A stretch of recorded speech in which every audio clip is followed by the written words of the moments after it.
Hi, so today our topic is adaptive immunity. So last time we learned about innate immunity. Today we are going to learn about adaptive immunity. So adaptive immunity is our second line of defense against pathogens. The first line of defense is innate immunity. So unlike innate immunity, adaptive immunity develops after exposure to pathogen, meaning it is activated when the immune system encounters a specific antigen.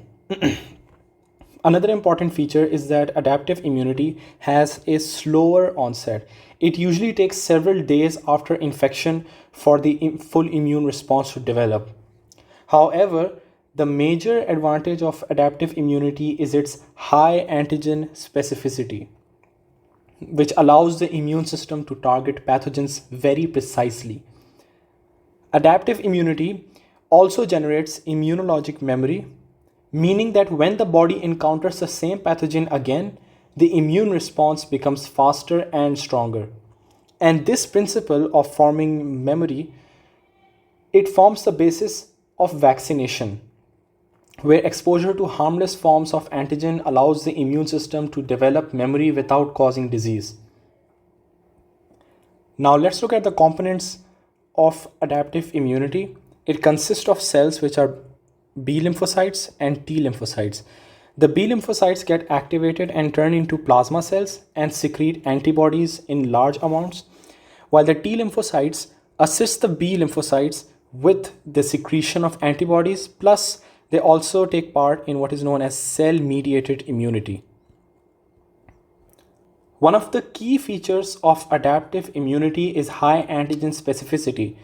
Each lymphocyte expresses a unique antigen receptor on its surface, right? And these receptors are generated through a process known as VDJ recombination, and I will talk about this in a second. But it is because of this process the immune system can generate millions of different antigen receptors, allowing it to recognize a very large variety of pathogens.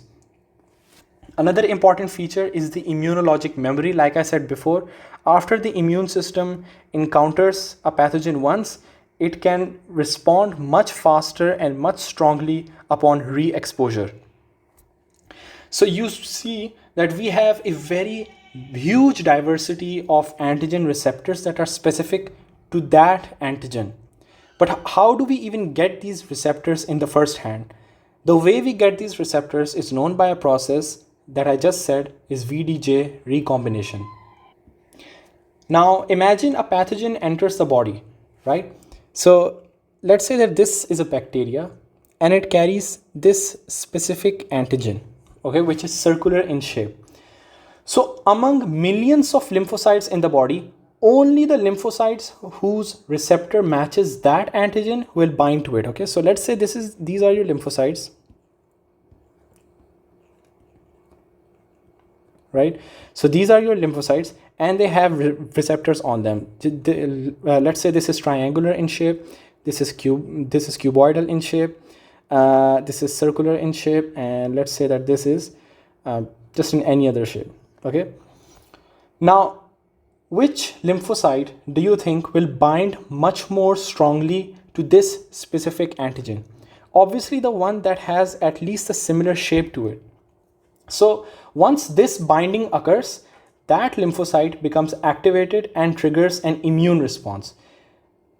Now we are going to discuss that how did we get this specific receptor in the first place, because we also have different types of receptor that will be specific to a certain antigen. So for example, if this is specific to the circular antigen, let's say you have a triangular shaped one, or let's say you have a square shaped one, right? So they will attach onto their own respective receptors. Now our immune system needs to recognize millions of different antigens, but our genome does not contain millions of separate receptor genes. So how does the immune system generate such enormous receptor diversity? Yes, it is VDJ. Now let me discuss it. So the genes that encode antigen receptors, they are divided into three types of gene segments. You guessed it. This is variable region, which is for V. This is D is for diversity, and J is for joining. These are 3 segments of one gene. Okay, so if this is the whole gene, there are 3 segments. There's V, there's D, and there's J. Now each of these segments exist in multiple copies in the genome. For example, there can be, let's say, 30 copies of V. There can be 25 copy of D, or there can be 70 copies of J. These are just numbers that I'm supposing, right? They can be more, they can be less, but that's not the point. So these can have multiple copies, and then what happens that during the lymphocyte development, the cell randomly selects one V segment, one D segment, and one J segment. And this is done by enzymes known as RAG1 and RAG2, and these are high yield, these enzymes. These enzymes, they cut out random specific segments from each of these they cut out random copies from each of these segments, such as, let's say, from the V segment they take V25, from the D segment they take D7, from the J segment they take J10. Now you can imagine the number of copies you can have and how many different possible combinations you can have, and how many receptors you can code for. Okay, now this forms a new rearranged gene, and this is done by the enzyme RAG1 and RAG2. So again, RAG1 and RAG2, they select, cut, and piece together these different copies, okay, these randomly selected different copies, and they join them together. Now this is your new rearranged gene, and this encodes the variable region of the antigen receptor. Now, you might think that with these many combinations, this might be the end of it, right? But no, your body says no, the diversity does not stop there. At these junctions, right? At these junctions between the gene segments, another enzyme that is called TDT, terminal deoxynucleotidal transferase. What it does is that at these junctions, it adds or removes nucleotides, means it changes the sequence again. So it increases the number of combinations by a millionfold. This creates what is known as junctional diversity, which dramatically increases the number of possible receptor combinations. Now this is important. By the way, these both enzymes are high yield, and I will let you know why. First of all, deficiency in RAG1 or RAG2, they prevent receptor formation and leads to SCID, or severe combined immunodeficiency, which is a T and B cell deficiency. And TDT, this enzyme, is normally expressed in immature lymphoid cells, and it is used as a diagnostic marker in acute lymphoblastic leukemia, ALL. Right? Especially the T cell subtype. And this is very high yield to know, these 2 points. So what is the final result of all of this? So the final result is that each B cell or T cell expresses one unique antigen receptor. When an antigen enters the body, right? Let's say that you are infected with just a bacteria, and let's just suppose this is bacteria A. Bacteria A has this shape antigen, okay? It's a diamond shaped antigen. And let's say that you have different kind of lymphocytes in your body, right? That have different kind of receptors. Some have a circular shape, some have a triangular shape, some have a cuboidal shape. So when an antigen enters the body, only the lymphocyte whose receptor matches that antigen becomes activated. So it cannot bind to this one, it cannot bind to this one, it can bind to this one, right? Because the shape is complementary to it. So this specific lymphocyte will become activated, and this process is called clonal selection, right? So clonal selection means that this specific lymphocyte, recognizing an antigen, will proliferate and produce many identical cells to fight that specific pathogen. So when this antigen of this bacteria A, when it binds onto this lymphocyte, this will lead to more copies of this specific lymphocyte.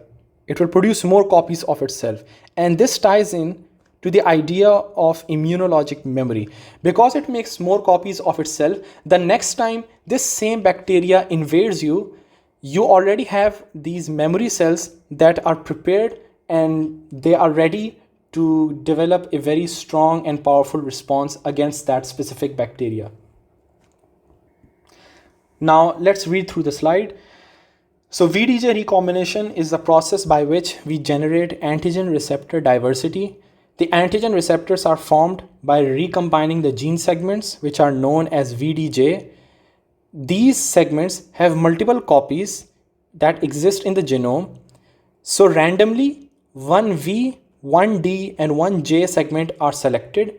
They are cut and joined together by enzymes which are RAG1 and RAG2. And deficiency of RAG1 and RAG2 can lead to SCID. And by the way, it's one of the causes of SCID. Now, in order to have more diversity, enzymes such as TDT, terminal deoxynucleotidal transferase, they add or delete nucleotides at the VDJ junction, increasing the number of combinations. And TDT positivity is seen in cancers such as ALL, acute lymphoblastic leukemia. Finally, each lymphocyte expresses a unique antigen receptor that is specific to that antigen. Now, adaptive immunity is divided, like I said, into two types, which is cell-mediated and humoral immunity. Cell-mediated immunity is primarily mediated by T lymphocytes. The key cells are CD8 positive cytotoxic T cells, which directly kill infected, virally infected, or tumor cells, right? And then CD4 positive T helper 1 cells, which activate macrophages via interferon gamma. And these both points are very high yield, right? So just a little bit of preview. When we said that a T cell commits to a specific lineage, which is either CD8 positive or CD4 positive. So the CD4 positive undergoes a little bit of much more differentiation, which is going to be T helper 1 and T helper 2. T helper 1 is important for your cell-mediated immunity, and T helper 2 is important for your humoral immunity, which we will discuss in a second. The reason why cell-mediated immunity is important because this type of immunity is responsible for defending against intracellular pathogens such as viruses and bacteria like Mycobacterium tuberculosis. So in simple terms, cell-mediated immunity deals with pathogens hiding inside the cells. Cell-mediated immunity is for intracellular pathogens. Humoral immunity, on the other hand, is mediated by B lymphocytes. The B lymphocytes differentiate into plasma cells and secrete antibodies. Then CD4 positive T helper 2 subtype, they help the B cells with class switching. And I hope you remember from the lymph node lecture, I said class switching happens in which area of the lymph node? I'll give you a hint. It's in the cortex. Exactly. It's the lymphoid follicle or the germinal center that is over there. Okay. So, and by the way, these both points are also very important. The way CD4 positive T helper 2 subtype helps with class switching, I will discuss that in a separate lecture, but just know that there is some kind of interaction between T helper 2 cell and the B cell, and that leads to the B cell undergoing class switching. Now, class switching, just a little bit of preview. Normally or initially, your B cell secretes IgM antibody subtype, right? But after this interaction, B cell starts secreting much more effective antibodies, which are IgG, IgA, and IgE. And this fact is particularly important due to the fact because there is a pathology that is associated with it, but I'm not going to discuss it right now. Just remember this fact. So what do these antibodies do basically? So they function in neutralizing toxins and viruses. They opsonize. Opsonization is basically when an antibody attaches itself to a surface of any pathogen. So it enhances phagocytosis, or basically the way I like to explain it to myself is it basically kind of like, puts some sauce on the pathogen so that for the macrophages or neutrophils, it becomes much more tasty for them to eat it. I don't know, but it's a very good way to explain this concept. So opsonization for improved phagocytosis. Next, it also activates your complement system, right? By the classical pathway. Again, I will discuss this in a separate lecture. And finally, it also contributes to long-term immune memory. So the next time you are infected by the same pathogen, you will have a stronger immune response. So overall, the main point is cell-mediated immunity targets intracellular pathogens, while humoral immunity targets extracellular pathogens that are outside your cells via antibodies. Now, all of this may seem like a lot of information, but don't worry. In this lecture, our goal is just to understand the big picture, right? So just understand these main important points, and I will go into detail in different lectures, right? And we will cover each of these components in detail.